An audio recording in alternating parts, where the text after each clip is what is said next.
मैं एक गुंडा, कातिल, जेल से भागा हुआ मुजरिम।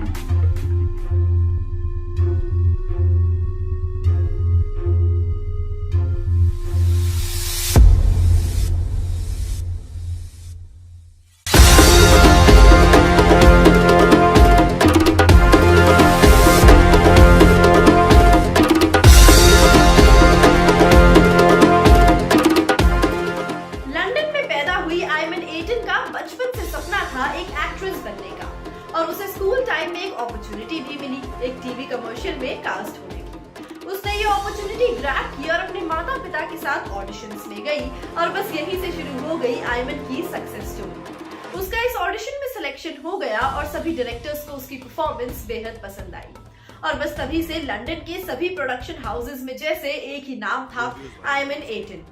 आयमन एटन लंदन की one of the very famous child artist थी और सभी डायरेक्टर्स उसे अपनी मूवीज में कास्ट करना चाहते थे और इसी के चलते उसने स्कूल कंप्लीट करने के बाद कॉलेज जाना भी जरूरी नहीं समझा और 22 साल की उम्र में ही वो कम से कम 10 मूवीज में परफॉर्म कर चुकी थी।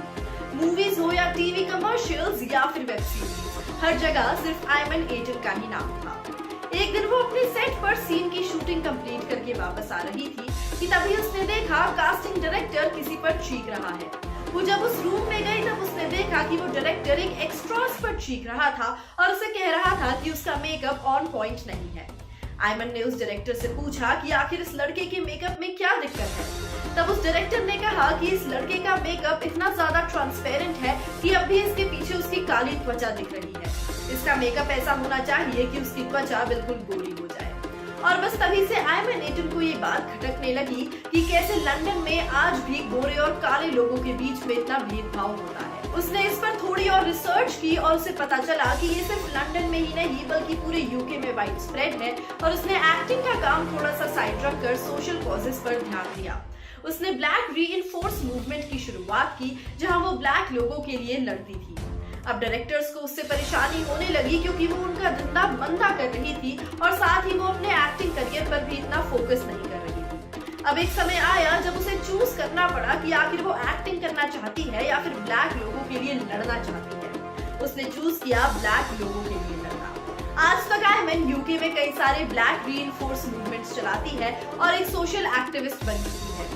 कुछ समय पहले हुआ मूवमेंट #BlackLivesMatter भी आयमन के द्वारा ही चलाया गया था और साथ ही वो उसमें लीडिंग फीमेल वॉइस थी। तो दोस्तों ये थी आयमन एटन की कहानी जिसने अपना करियर और अपना पैशन छोड़कर दूसरों के लिए कुछ काम किया और उनकी जिंदगी में नायिका बनी। बता दें कि किसी ऐसे ही इंस्पायरिंग लीडर की कहानी दिखाई जा सकती है आने वाली मूवी खलनायक पार्ट 2 में। दोस्तों आपको आयमन की ये स्टोरी कैसी लगी हमें कमेंट्स में जरूर बताइएगा और ऐसी ही और इंटरेस्टिंग कहानियों के लिए जुड़े रहिए हमारे साथ और सब्सक्राइब करें हमारे चैनल बॉलीवुड स्टूडियोज को।